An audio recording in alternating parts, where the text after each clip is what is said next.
I'm 21-year-old Robin, and I've been playing Counter-Strike for some time now under the handle Ice Bear. Which team should I pick, terrorist or counter-terrorist, huh?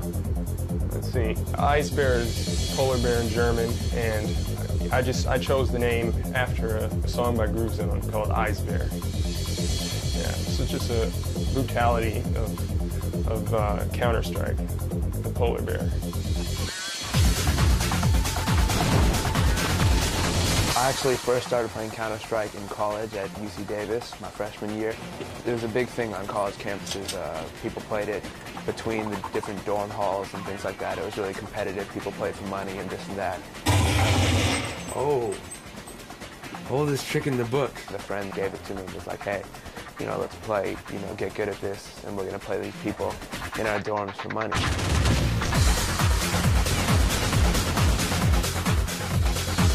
I believe I played and enjoyed the storyline, enjoyed playing it, and like a few months later, my little brother, his name is Eric, he showed me a mod, the CS mod, and I played it, and the physics of the game, everything just really appealed to me.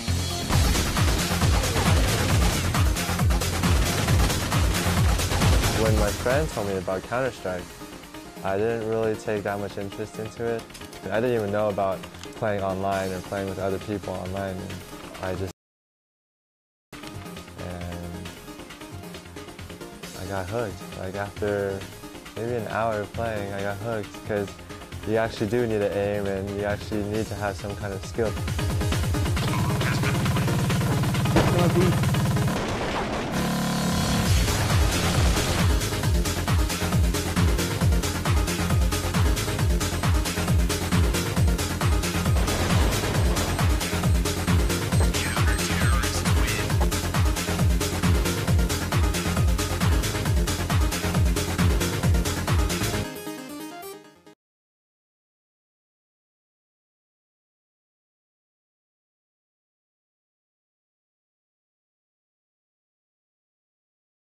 A first-person shooter clan is a collection of real-life players who may or may not be living anywhere near each other. They may be scattered all across the globe. The only thing they have in common is a love for a particular one of these games and just the desire to be extremely good at it and to play other clans in competitive matches. When I first started S2N, my main goal was just to get in leagues and get in league matches.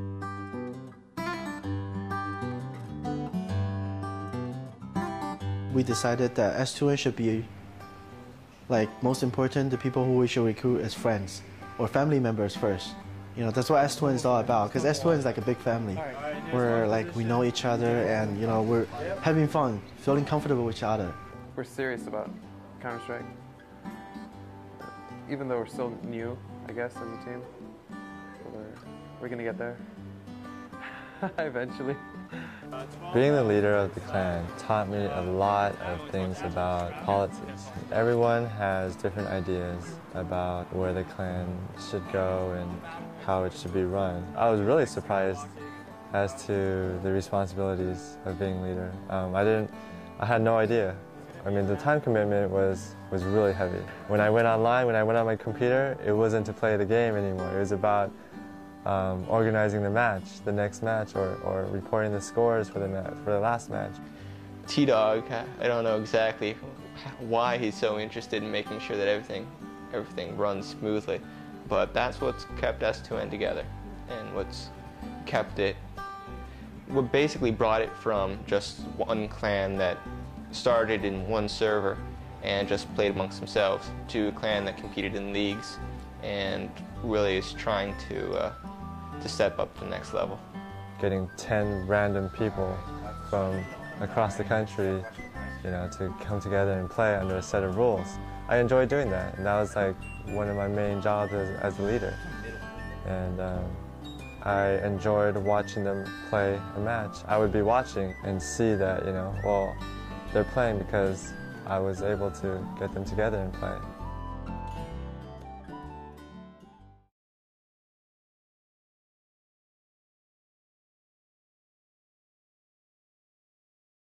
Counter-Strike is kind of like paintball. One set of players takes on the roles of terrorists, and the other set takes on the counter-terrorist role, and they go through these different hostage rescue and bomb defusal scenarios. Game rounds last only a couple of minutes, and the damage is designed to be really realistic, so if you take a bullet or two, you die. And it's not like in most games of this sort where after you die you just pop right back in. In Counter-Strike, when you die, you sit out the rest of the round and become a spectator. You know, I'm addicted to this game, actually. Most people are. Yeah, I'm pretty addicted to it. I've had my, like, 3-month hiatuses now, you know. Come back with a vengeance. Yeah, eventually you'll come back. Tiring for me. So I would switch around, probably playing like some PS2 games or playing some other games to get my mind off Counter-Strike. And then after like a couple months or a couple weeks, and then I'll get back and play Counter-Strike again. I need to buy some more flashes, a few well-placed nades. It could have been killed a lot earlier. The game owes most of its addictive properties from the fact that it's a progressive game, that the more you play it, the better you get at it, and that there are obvious skill levels that can be attained. I remember for me in the beginning, like I would just play the Counter-Strike game like I don't know how long. Like when I get out of school, when I get home, I'll start playing until like 3 or 4 in the morning, and then I go to sleep because I got classes the next day. It's addictive because you get better at it. I mean, you can tell when you're better at it. When you become the person who's normally at the top of the list, and everyone, you know, sort of squabbles about whether or not you're on their team, then that attention, it just lets you know, hey, I've come a long way at this. There's some guilt associated with the fact that it's, in some respect, just time wasted, you know, idle time. At some point, you stop feeling that need to go home and play a game instead of sitting in class. But then again, everybody needs an outlet. Bomb site is clear. Bomb site is clear. Come on, let's go. When we started playing, it was because I would get home from work and Junior's there and I'm there. And we weren't part of a clan. It was Carlito and Carlito Jr. My name was Carlito. And one day I come home, he says, all right, my name is Carlito Jr. And I said, all right, Junior, I'm there with you. When I first got involved in Counter-Strike, it was my dad. Like, they play at work, him and his friends. My boys, my friends, were playing Counter-Strike at work. That looked fun. Like, he brought it home, put it on my system. I was getting rocked and everything. I was a newbie. And from there, I just picked it up, kept playing. And that was, from my point, where I said, okay, let's play this. I can have fun with my son. As a father, you try to be an influence. Can't play with these, huh? You got a 15-year-old, you got a 16-year-old, his hormones are raging, his feelings are raging, and you say, all right, Junior, this is what you need to do. So you kind of act as a neutralizer. Some of the players say, I wish my dad played CS, you know, and that made me feel good. But it turned into something where, all right, Carlito, don't get overconfident. Yeah. You don't go, yeah, and start laughing and joking. Best to win is reaching to achieve the next level. These guys haven't kept me for my skill, but they kept me for my wisdom and the fact that I do support Junior 110%. Good job. Good job. Good job. Tired. I'll be with him. I'll go to LAN parties. I'll go to tournaments. I'll buy him. I'll get him upgrades. I'll get me upgrades. You know, and basically we're very. I think we're probably closer than ever right now. Absolutely. He has a lot of emotion to him, a lot of passion.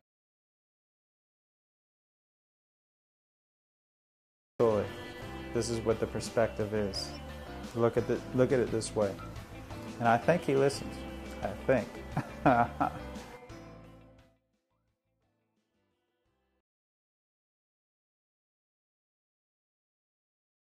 you step into Counter-Strike and you kind of feel like what you're doing matters. There's that social interaction where everyone's interrelated, everyone's counting on each other. Counter-Strike started as a mod, as an amateur-made variation for a popular game called Half-Life. Half-Life was Valve's debut product. It launched in November of 1998, and it was a first-person shooter or an action game experience that really brought story and context and association with other characters into the genre. Half-Life came out, and Min Lee, who works with me on Counter-Strike, we were kind of the two founding members of it. We basically had an idea for a realistic-based game, so we went ahead with it, and it just snowballed into what it is today. Due to the fact that the game was free and due to the fact that it turned out to be really, really good, it just assumed this incredible popularity, and it's just become a real phenomenon. You see people bragging about when they joined, and it's really their game, I think more so than any other game that's come out where it's in production for 2 or 3 years, it's put in a box and it's sent to retail, and that's basically it. And it's the publisher and the developer's project that they're selling to the consumer. In this case, Counter-Strike came out and it was beta 1, beta 2, and you see people bragging over, I've been there since beta 4, and they're like, oh, you're a newbie, I've been there since beta 2.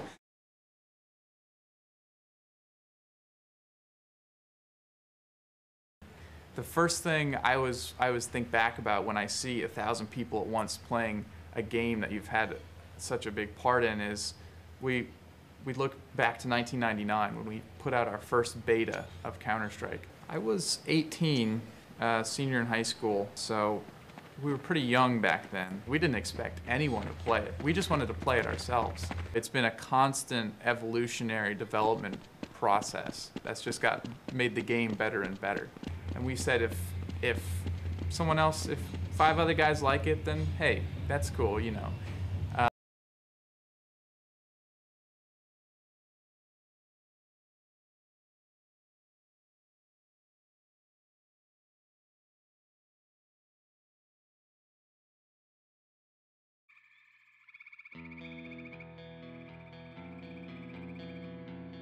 The beta versus the recent game, they're completely different games. Completely different games. There were more creative possibilities. I could do more in the game when it was in the beta stages. In the old beta, all of the guns had a different recoil pattern, and this was proven various times by people who would just sit there and shoot a wall and see how the distribution is drastically different for each and every weapon. You would have to know the recoil of the gun, and you can't hold the trigger down. You couldn't hold the trigger down. In real life, you know, the recoil has to be recognized. You have to be aware of the recoil. And so, in the old game with an MP5, you know what that is, right? Okay, the MP5, if I'm shooting at you, I have to shoot, take my finger off the trigger, shoot, take my finger off the trigger, wait for the crosshairs to contract, and then I have to pull the trigger again. And so it's like this rhythm. It's like music, you know?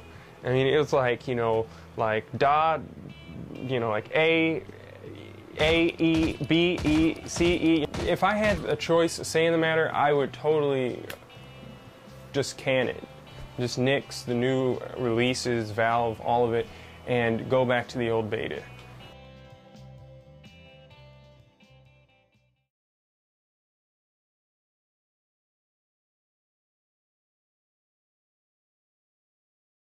Everyone is always saying that they love Counter-Strike because it's so real.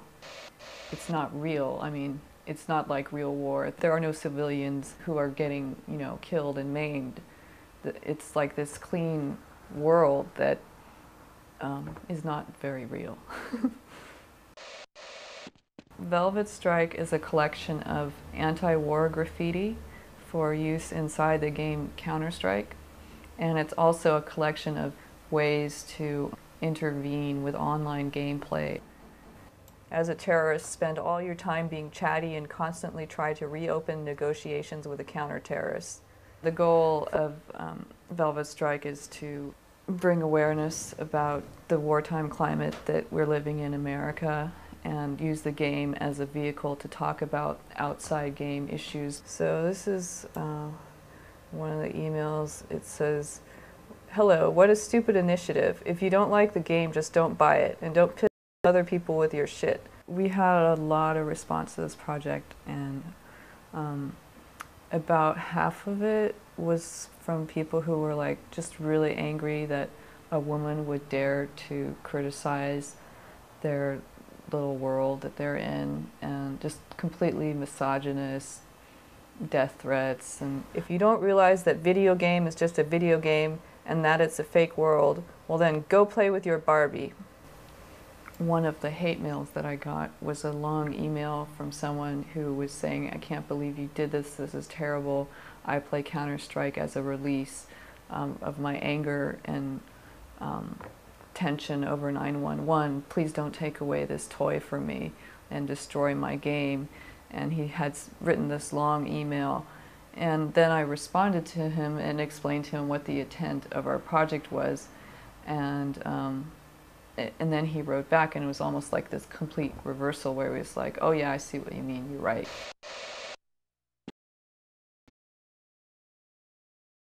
One thing that's been a real problem for the game is that a lot of people have figured out how to hack it, how to cheat in it, to the point where it really ruins the experience for the others they're playing with. You know, you'll be playing and there's some guy who's magically able to kill everyone around you, you know, because he can see through walls.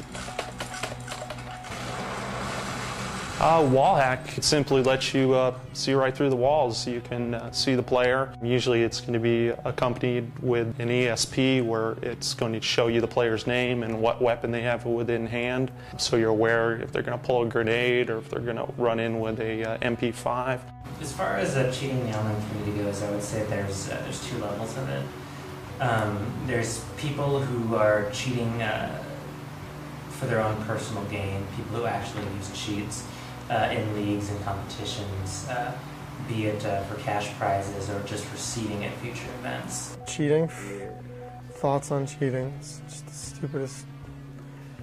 I don't understand why people would cheat, especially in competitive games, because it's like doing something where you want to go, yeah, we won, but you're like, oh, I had to cheat to do it. I read from time to time on some of the anti-cheat sites where some guy that's been a really good player, well known for many years, suddenly is caught cheating. I've often thought about just joining a clan just to become a regular member and then wait until they're in an important clan match and turn on a cheat and just them kind of get defaced, or suddenly everyone's looking towards them. Wait a minute, this clan has been a legit clan for so long. Have they actually been cheating this whole time because you found this one member cheating during their match?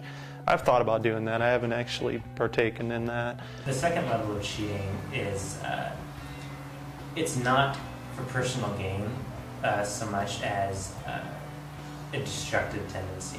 My guy's philosophy on cheating really just comes down to we're there for our own entertainment. You know, your misery is our fun. You know, cheat or no cheat, I'm going to find a bug in the game. I'm going to find something that isn't going to make you happy, especially in a team-based game. You're going to want me to play as a team. I'm not going to play as a team. Cheating is the easiest thing, of course, for Counter-Strike. Everyone thinks the minute you're cheating, you know, hey, that's not fair. That immediately is going to piss them off. But if that doesn't work, there's other ways as well. It's just, you know, the way you are. You enjoy it because that's who you are. We're the true evil of the game, you know. I mean, you can play a game where it's terrorists versus counter-terrorists, you know, whatever. Most people still see it as just a game. One team is no different than the other. But, you know, you get someone like me in the server, and suddenly everyone is going to gang up just to try to kick your ass. I've been on a server where I'm on one team and my whole team isn't even with me because they know who I am, they know what I'm doing. You know, they follow me around the whole game and try to get in my way of my shots. You know, I love it. One thing that cheating does is you know, force the community to really act as a community and to really be attentive to, you know, people that might not be being honest. And also it keeps the developers on their feet in terms of developing better and better technology to prevent cheating. Somebody out there has to be the one looking for the bugs, looking for the exploits, looking for new ways to take advantage of the game, you know, whether it's Counter-Strike or EverQuest, you know. There's always going to be someone like me within the game, and it only makes it a better game, really, in the end, whether you like what I'm doing or not.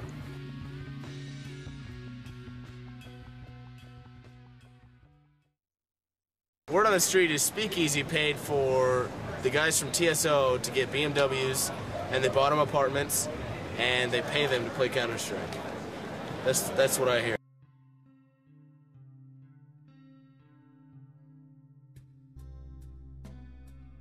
A huge component of the sponsorship for us is just always having a group of really educated gamers to talk to that know exactly everything that's going on with every new product or every league or every this or that that has some impact on something we might do as a company.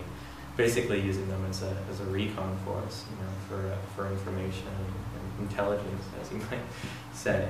From the beginning, I played just because I had fun playing Counter-Strike.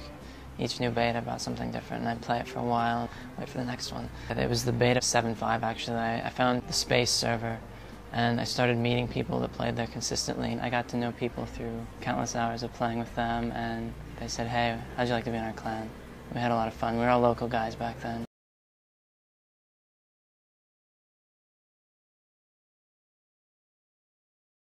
TSO was always about friendship, and we really weren't anything above friends. We played for almost a year without any thought of competitive play, and it wasn't until a year went by that we decided, okay, we're going to try to taper both friendship and competitiveness. About a year ago, we got contacted by Speakeasy about a sponsorship, and they said they'd like to sponsor us.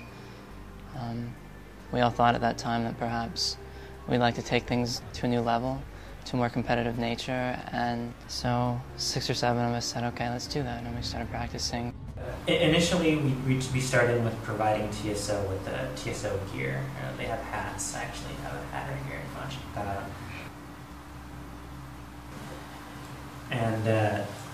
We got gear like that going for them: shirts, bags, hats. We have them wear those at the events to provide basic promotion. We host their website, and on their website they refer DSL subscribers to us. And their prime objective is to compete at these national and regional events. And so we as sponsors try to get them the proper lodging and travel to these events so that they can be successful and they can focus on their game. It's a hard thing sponsoring a Counter-Strike clan. It's sort of a test of faith, and Speakeasy's been really patient with us, and they've given us a lot of leeway, and they've been really upfront with us. They told us what they wanted from us, what they're going to give us, and I think both sides we've come through.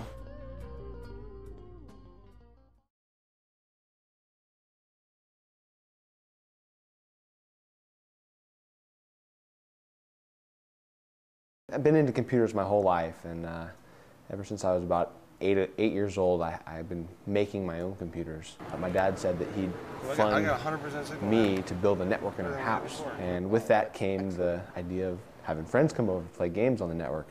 So about 5 years ago, I'd start off with like 4 guys in my bedroom, and it got to 8 guys, and the 8 guys got to, the biggest one I had in my house was about 17 guys in my living room.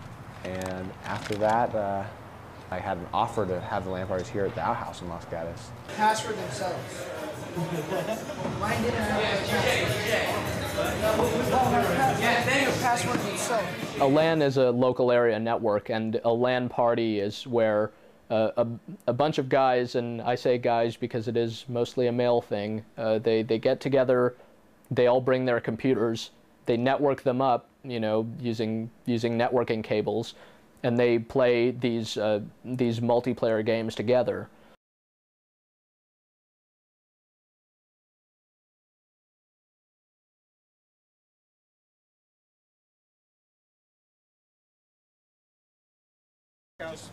Okay, the question is, there's 2 main ways we could run the tournament. We could do it time-based, based on rounds.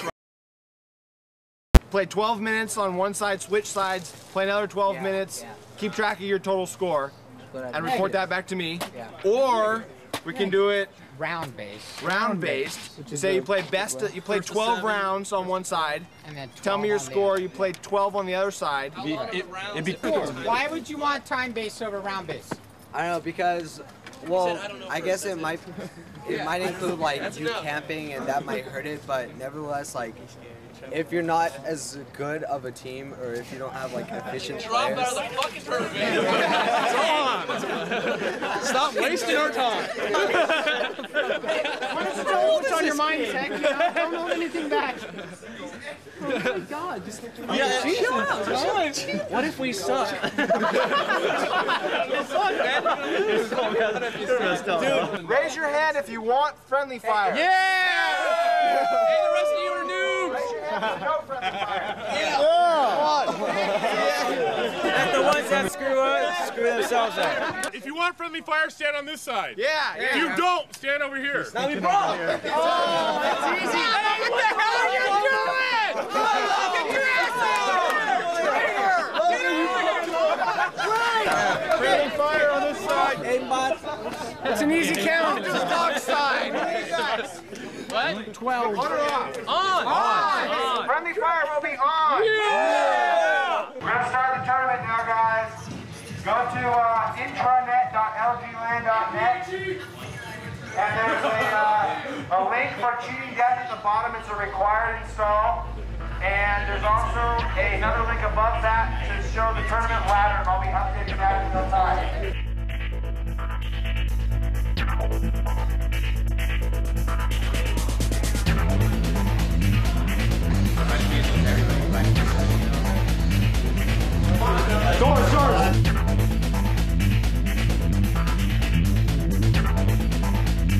Oh my God.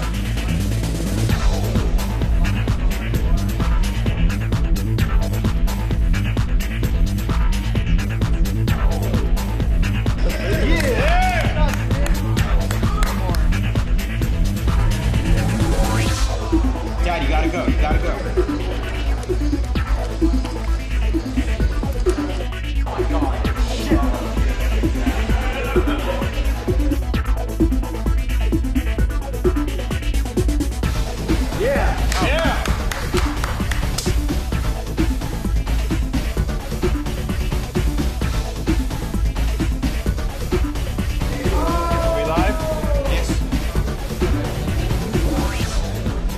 Guys.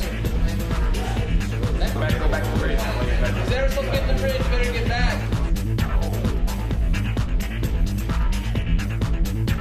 Oh my God. Oh God. To bridge.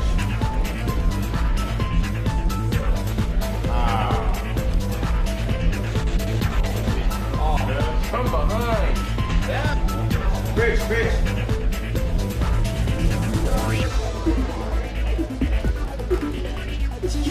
Yeah. Oh yeah. Oh.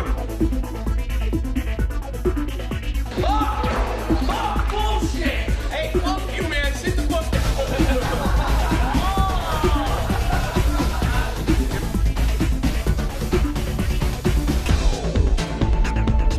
Good job, guys. Good job.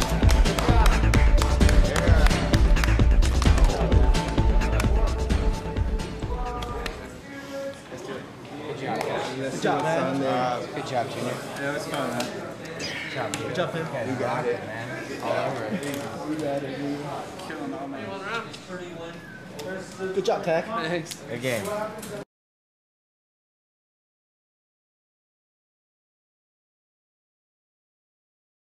I like to go to CPL. That's my ultimate goal. I've always wanted to go to a big tournament where you can win lots of money. I like to be sponsored and like have somebody backing me up to where I can play 60 hours a week, 80 hours a week without worrying about my family, where the money is going to be. My car. When I want to buy WRX and put the on the license plate Infinity DXM and Counter-Strike logo on it. Yeah. I was born in Bellingham in 1978, and we moved to Chile. My dad's a missionary over there, and first 10 years of we were there, we were under the dictator Pinochet in Santiago, Chile, and it was pretty intense. There's a lot of bomb threats. We would hear explosions, and the school was tear gassed by terrorists. Spider-Man. I got that in Cali. Just a memento of our S2N get together. Yeah? Yeah. We met at a processing plant. I was dumping berries into the machine, and she was picking the berries out that were bad. And I would stare at her and make googly eyes. Yeah.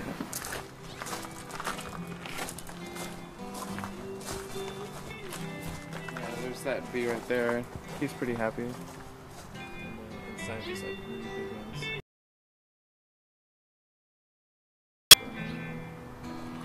I don't like these.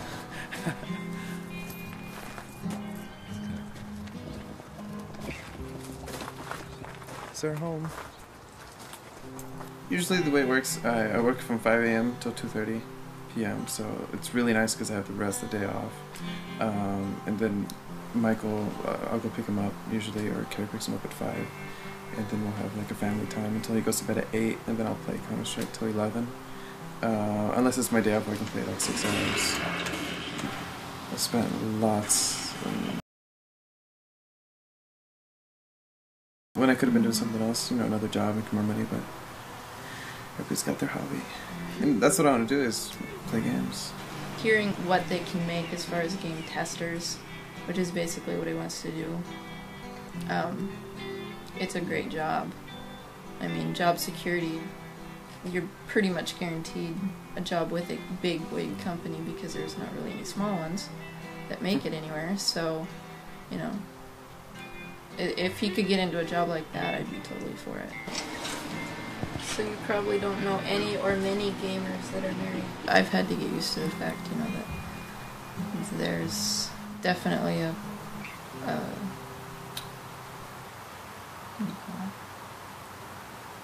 a drive behind the gaming, and my big thing was at the beginning, even like when I was dating him, was you know, do something with it, make it something professional, go to school for it, type of thing.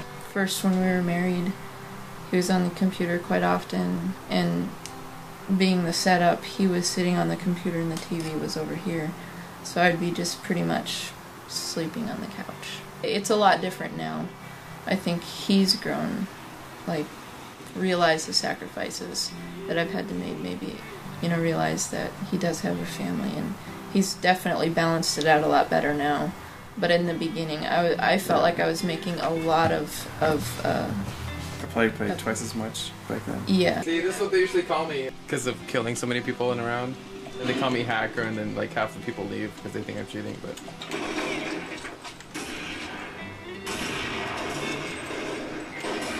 Oh, man. I don't necessarily like it when Michael, our son, is around because, you know, the shooting and stuff like that is... I don't consider it a really good influence, but I guess I can't really keep him away from it. Holy cow, 9 kills. Check that out. Yeah!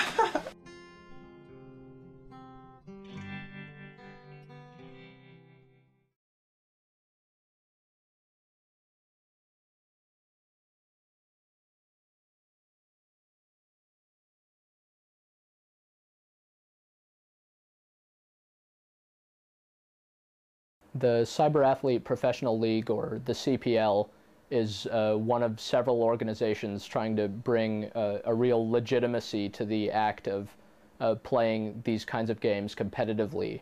As the name implies, they're trying to turn some of these players into real pros just by you know, rewarding them for their skills at these games.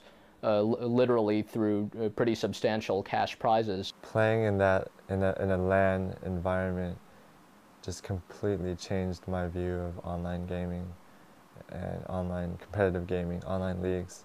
You didn't have to worry about cheating at a LAN. You didn't have to worry about ping differences or miscommunications because the person is sitting right next to you. And when I thought about the CPLs, I thought, well, that would just be the LAN tournament times 1,000. And so that was the goal. That was the dream. And I wanted that to happen.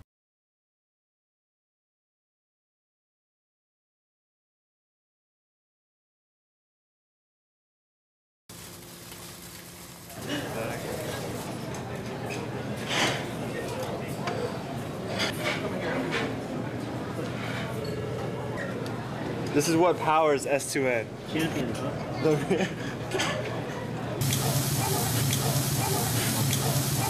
It was important for me to come from Seattle to play with the team, to get to know them, see who they really are. My wife knows all my friends' names by their nick. She doesn't know their real names. She's like, Trill, get over here.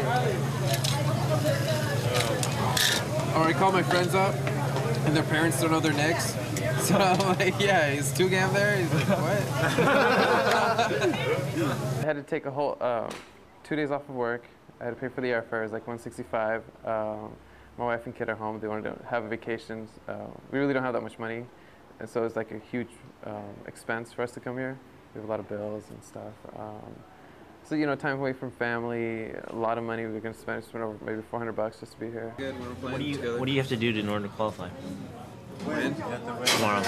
You have to win number 1 in order to qualify to go. Number 1 or number 2? Number 2? I think so.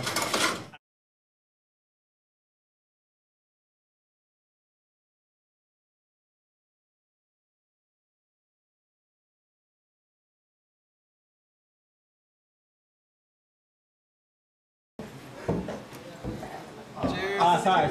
Close my eyes.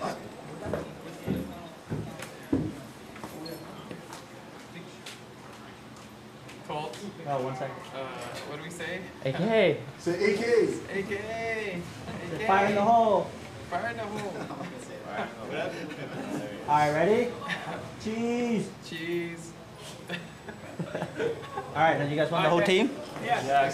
Everyone, welcome to Epic's hosting of the CPL qualifier divisional. The way it works, the way it's going to work, is that they're holding divisionals. This is a divisional, and then there's other divisionals up until the rival regional, which is held at Revolution. The top 2 teams from each divisional gets invited to rivals regional. The 2 winners of that regional get the tickets and the money to go to the CPL in Texas and get the auto berth that starts in the 64th rung.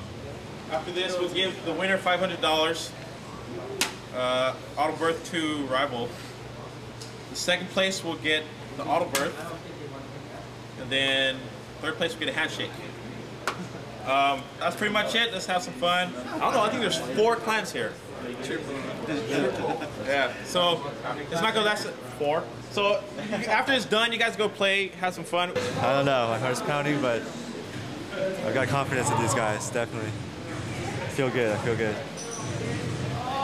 It's the first time all 5 of them were together, and online, usually they're unstoppable, so looking forward to it. Well, going into the game, going into that tournament, I felt really confident. I thought we would be able to bring something home, and so I had high hopes. And you know, sitting there, when they were getting ready to play, I thought, you know, this is it. We're actually gonna make it, you know.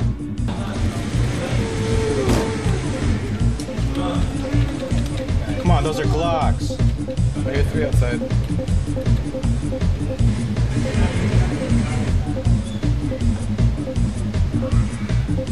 Outside.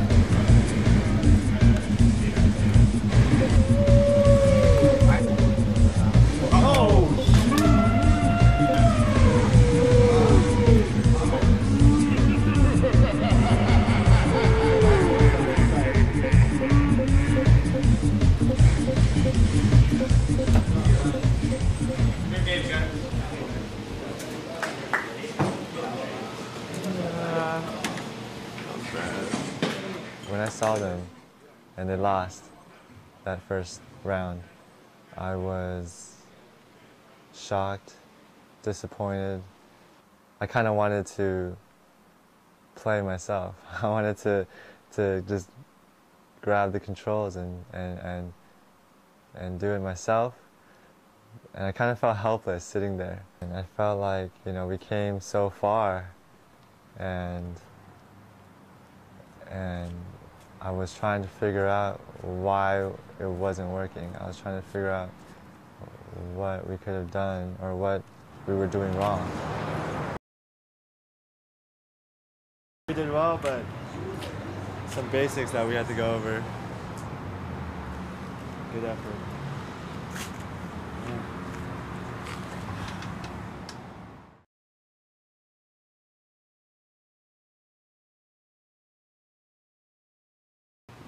We've been working pretty hard on our strats and stuff. So disappointing. What do you think? Well, I mean, we tried our best already. That's probably the best that we could get against DR team. I mean, seriously, out of all these 4 clans right here, to tell you the truth, we're like that to the lowest, seriously. That's true. You know, Tough, PF, and DR. I mean, DR is one of the best teams in the last team. And then now Tough is here, and PR is here, and PF is here. I mean, yeah, it's good. I mean, we're only main. They're all invites. Yeah. You know. Yeah. And I believe we tried our best. And even though we only won 2 rounds, but I know they did their best. They did a good job. They put up a good effort. I was still proud, you know, to represent the way we did. And I think that there's always a next time. You know, there will be a next time. And we're not quitters. We're definitely not quitters. It might be one or two times a year event, but we'll be there next year or the next year or whatever. I think that a major change in this now, because today I'll be announcing that I'll be stepping down because I think I'm just a little lost as to how to handle the situation. It's just become too much, and so I want to see what these guys could come up with. I think that I've learned a lot from them, and hopefully they've learned a lot from me, and I think that that they'll be able to bring it back. And I just want to step back and see where they take it. Let's go home. Let's go home. All right. You're good.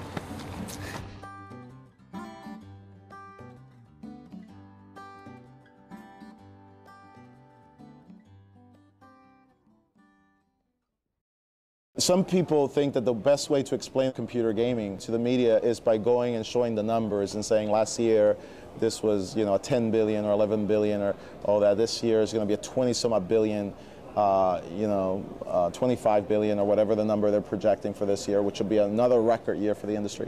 But that really doesn't reflect the cultural aspect.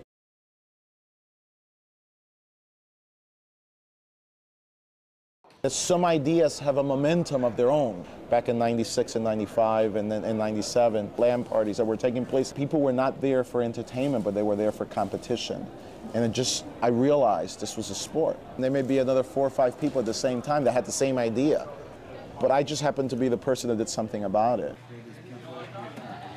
Okay, you get here and first there's this whole mass rush in of let's set up our computers and figure out where we're going to sit. Then there's this whole confusing time where it's basically, what? What's going on? Whoa, where is everybody? Stuff everywhere. And we gotta go check out the computers that they got over there. And all the vendors are giving away free stuff. Yeah, sooner or later they'll be giving away free stuff. You know, everyone will be running around. And then all of a sudden nothing will be happening and you'll see thousands of people playing games.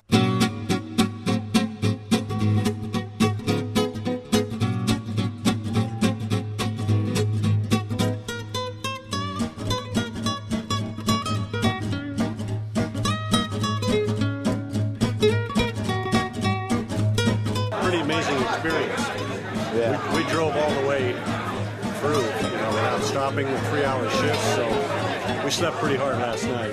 How long did the drive take? About 30 hours from California.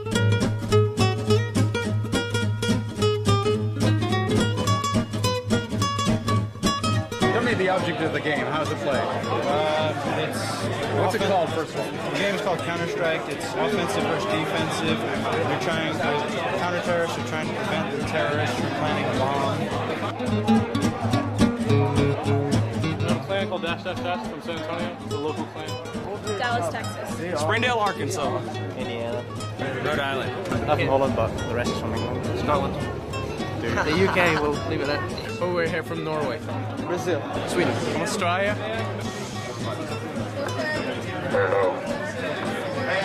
Okay, I need everybody's attention. We're going to be opening those doors in about 20 minutes, that means we're early. And I will come out here and we're going to organize this in the proper way. We realize that a lot of you have traveled very far to be here and everybody just wants to get in, but we have to do this in an orderly fashion. We're going to have about 1,000 to 2,000 people check in just today. So we just really need your cooperation, okay? Everybody clear on that, please?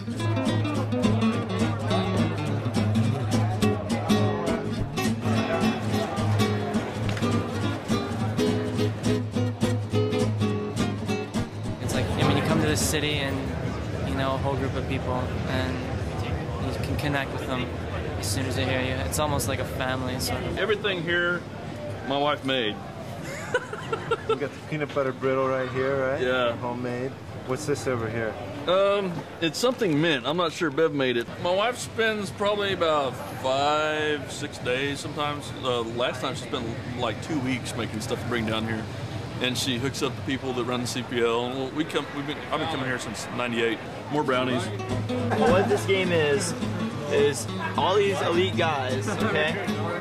We all have to use pistols. And the girls can use whatever gun they want. So, yeah, before it was knives, we could only use knives, but they've allowed us to upgrade it. And we're doing relatively well, but they're still killing us because they can use whatever weapon they want, and we can only use pistols. I really hope that more females take action in this game because you get to kill males in the game. You take all your frustrations out on the guy characters, and if the game's sexist, there's not one female.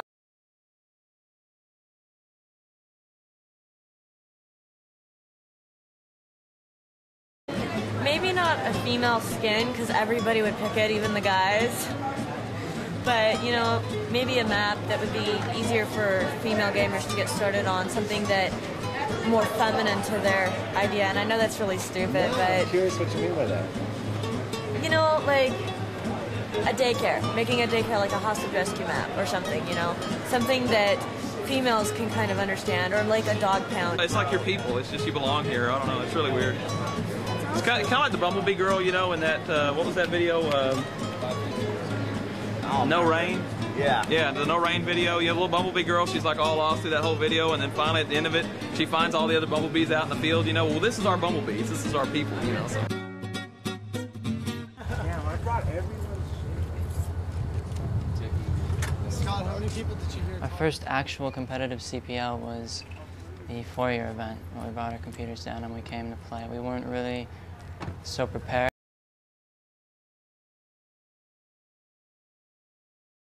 I think we took 17th place or something despicable, but it was a good learning experience. And 6 months ago, we went to the World Championships and placed 6th. And that was kind of on and off practices, not too intense. And then the last 3 or 4 months, we've been training really hard for this event. It's here to win. That's all I care about is winning. Can't say I care about. The money's nice, but I don't give a shit about the money. Yeah. I just like to win. This is where it's at, the best competition. I mean, train all year for this. This is what you get. This is what you're here for. Here to win, to play the best. It's this anxiousness. This is everything just leading up to the tournament. It's just being just this feeling of can't wait to play, but you're kind of like nervous about it. I just kind of want to get in there and just start playing. I can't stand standing around like this. It's this. I just can't wait to play.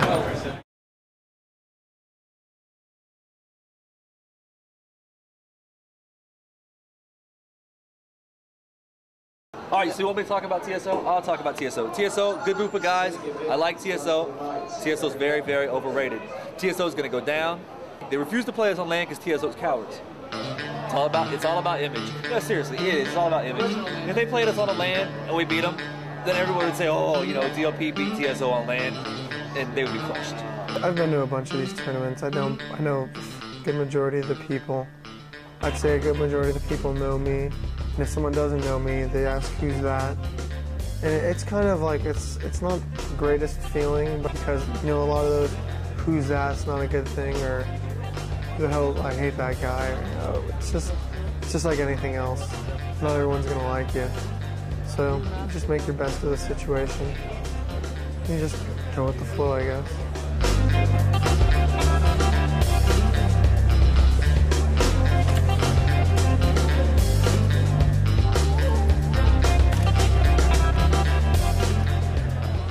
So who are we playing?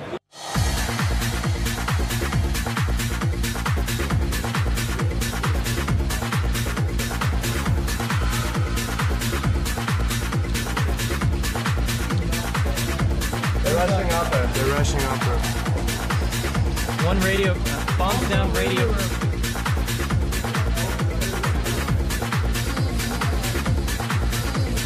Falling back. There isn't one in the radio room. I'm going to the window.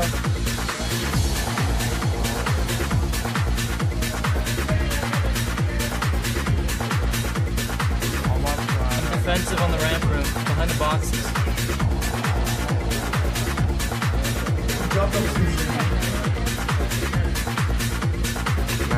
They're coming this way. Bombs down here.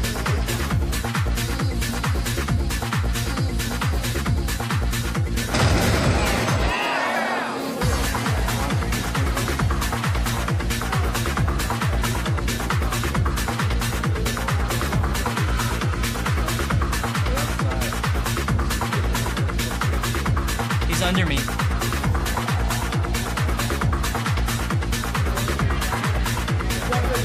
They're in the warehouse.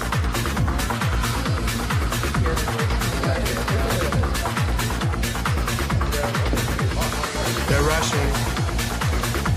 Stay alive, Scott. Gonna come back. He's in the right bank. I'm gonna go up. I don't You don't have time. Sorry. He's in the left hand. Yeah. Watch for a rush or something. Like rushing. Line the red ball.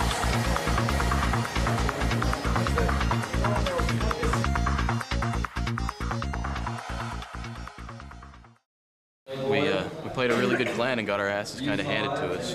I mean, it was still fun. It's what we're here to do. We didn't expect to win at all. Expected maybe to get somewhere else, but we got a bad seed because of a forfeit win over in the first round. So you gotta go and play them.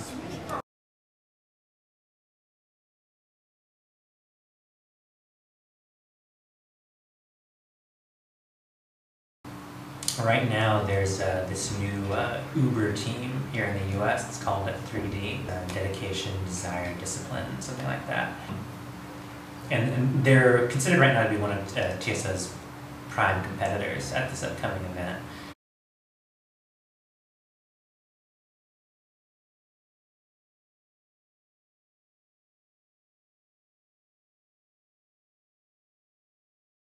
So you guys, what are you smiling about? We just beat 3D. Who's 3D? Why is that such a big deal? Well, this is our first CPL, and 3D have just been around for a long time.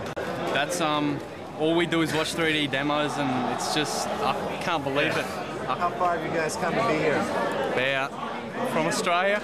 Yeah, we just came from Australia. I can't believe it. I can't believe it. Oh my god, we can like win it.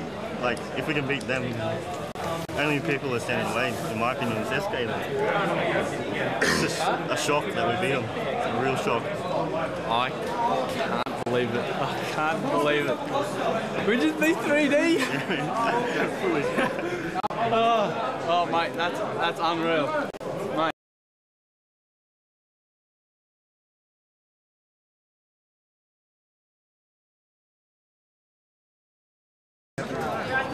Yeah, I'm gonna leave now. I'm gonna watching you guys on the big screen.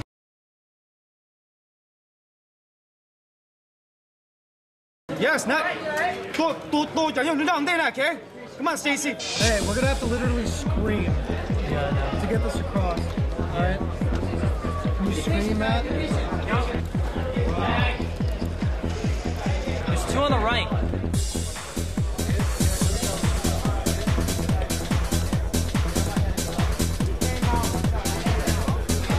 Come back, guys. Go back. Flip, you should go back.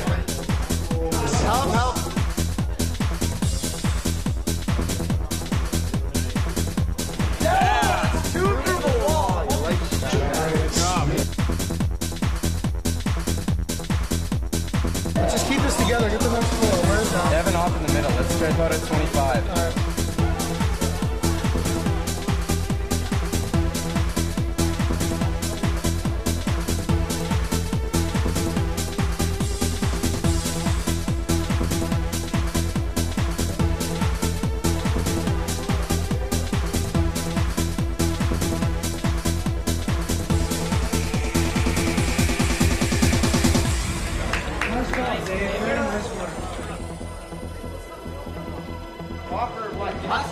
Give me up. Thank you.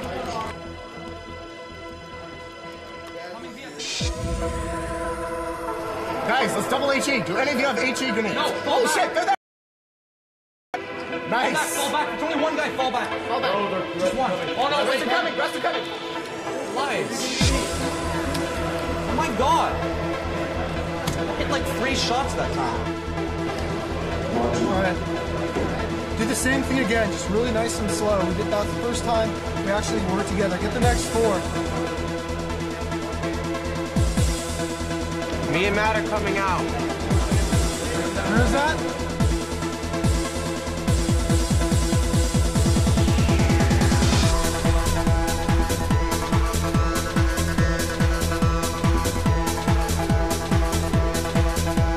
Why is everyone giving up? Come on, I don't hear anyone talking. Let's talk, guys. Come on.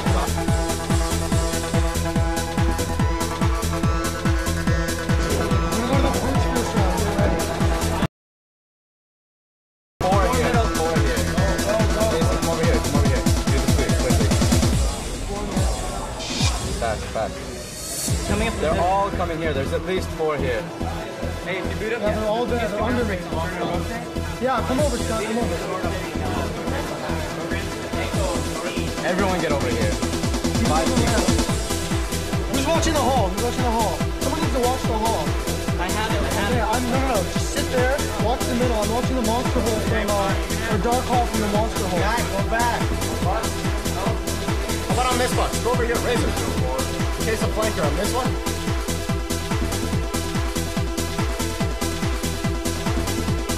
Oh, definitely fake.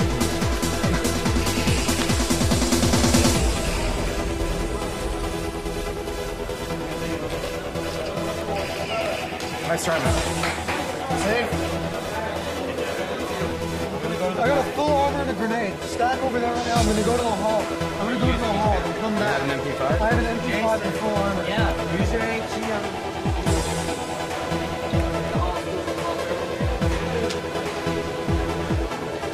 They didn't rush it. I'm falling back. Go.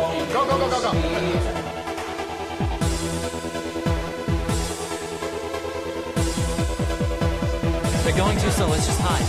That works better. Alright, I'm gonna nade. He was in the middle. There's one going to the hall.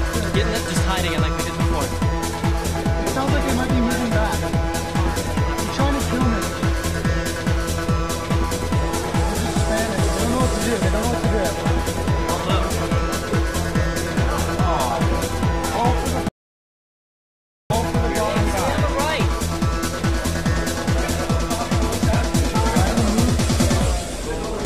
They're coming here. Hide, you guys. They're all here, probably. They'll never get the bomb down. Get the bomb, guys. Run away. Alright, just come back here. I have an arm. Just run, they're out of time. Flat table would be nice. Yes! Nice job. Nice job, guys.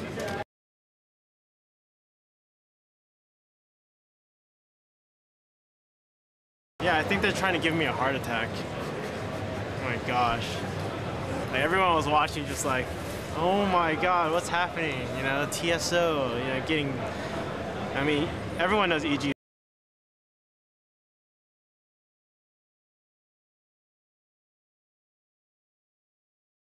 Oh god.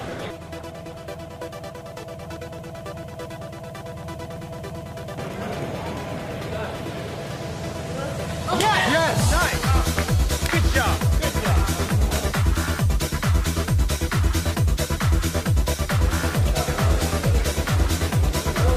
He was in the wall. on, let me go first.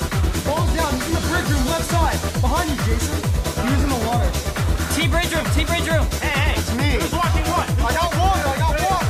Here, Chris. Hold on. There's no water. There's no water. Hold on, I'm going through CT. One water. One water. Stefan takes out trigger. Cannon comes back and just screams steal. We have Young taking out Cannon and Neville over the head with an HE taking out Kim. The bomb is down on the other side of double doors.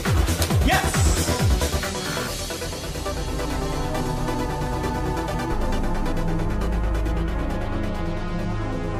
Jag tänker inte brorum Max. Ja, de gick tillbaka.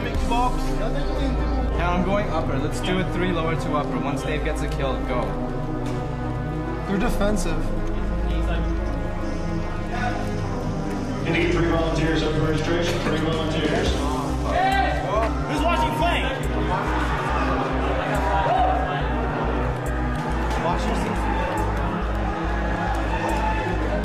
Cover the door. One of your deaf. Ja, what to do? Jag håller deaf också. Jag håller därför.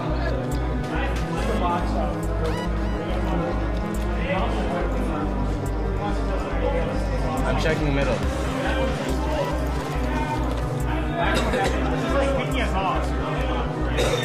Hur många var det vatten då?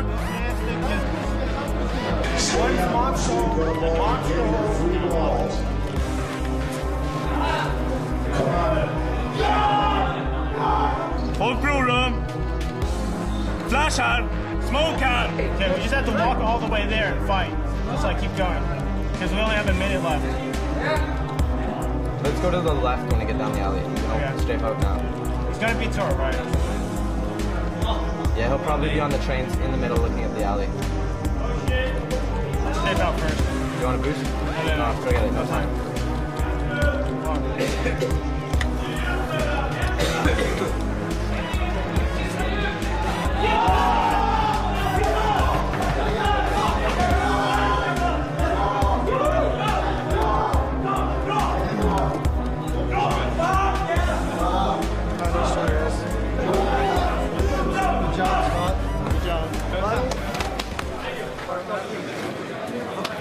Good game, guys.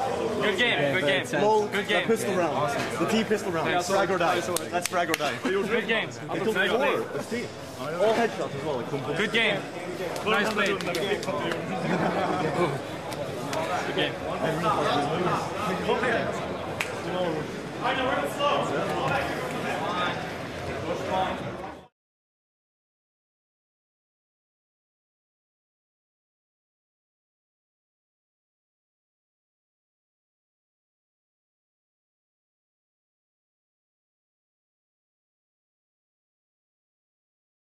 We're not nervous at all. We're really excited. Really, really excited. So we're ready, man. We're ready. And you know, best man wins, right? We're not nervous though. I think we can take these guys. They've been winning all their matches by like 1 or 2 points. You know, real close, 13-11. They've just been squeaking by. Luck's gonna run out eventually. It's either gonna be us or them. So we'll see what happens. Everything came down to the wire, and we were really fighting to keep things going. Stay alive! I think we're best known in the community for our strats.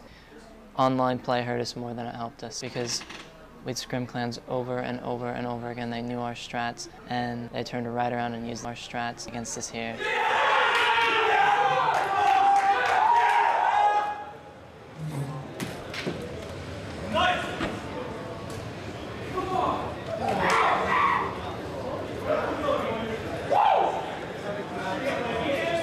It didn't go our way, and we had a tough match where everyone was pretty down, and that's what happens. I mean, we lost, and now we're playing for 5th. Hopefully we can come out. We're just going to come out and try and make the best of it and try and win it. Good game, guys. Good game. Good game, guys. Good game, Good game, guys. Good game. Good game. I love you, Britt. I love you. What about what I said? Oh yeah, dude. TSO was a good team. Never said anything bad about them. Made the best team won. Hello?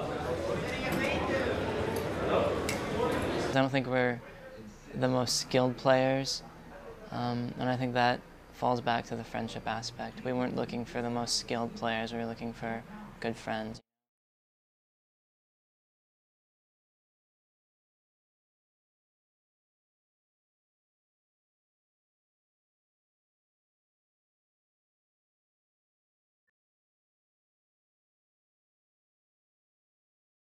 Jag flashar över, jag flashar in en ur 1000 sen kör vi in. Är ni med grabbar? Ja.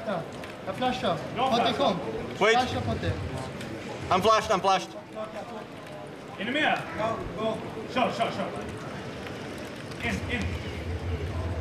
En på kant andra sidan tror jag.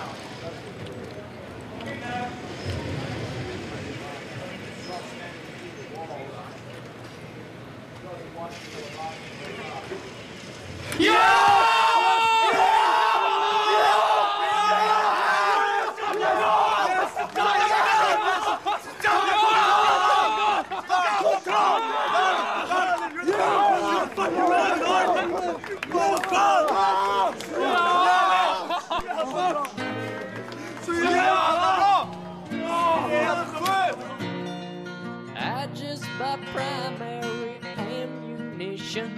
Got a brand new full load. I've been doing this for a long time. I mean, this is like my 5th event I've been to, so it's like, how many can I go to? How much more time can I put into it? It was fun. It's just, I mean, it was always fun to come and play, but I mean, I'm looking at other stuff I want to do. Each time I see you reloading your gun, 'cause I own you. Not a thing you can do, don't you worry. Be over soon. Watching these guys play, it's like, it's great. It's a great feeling, you know, and I can see, you know, even just watching the guys that aren't playing, watching the guys that are playing, it makes me happy, you know. It makes me happy, and yeah. Each time I see you reloading your gun, 'cause I own you. Not a thing you can do, don't you worry, it'll be over soon.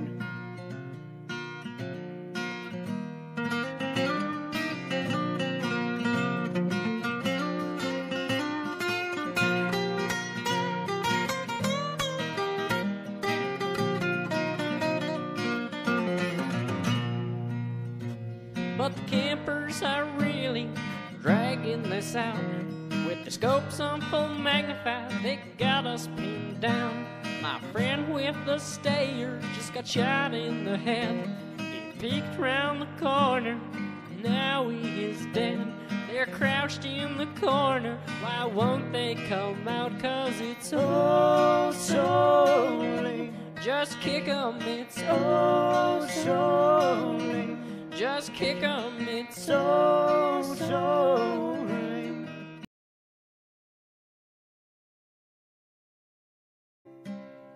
Phoenix connection, I get an erection each time I see you reloading. I own you, not a thing you can do, don't you worry, it'll be over soon. Phoenix connection, I get an erection each time I see you reloading your gun. 'Cause I own you, not a thing you can do, don't you worry, it'll be over soon.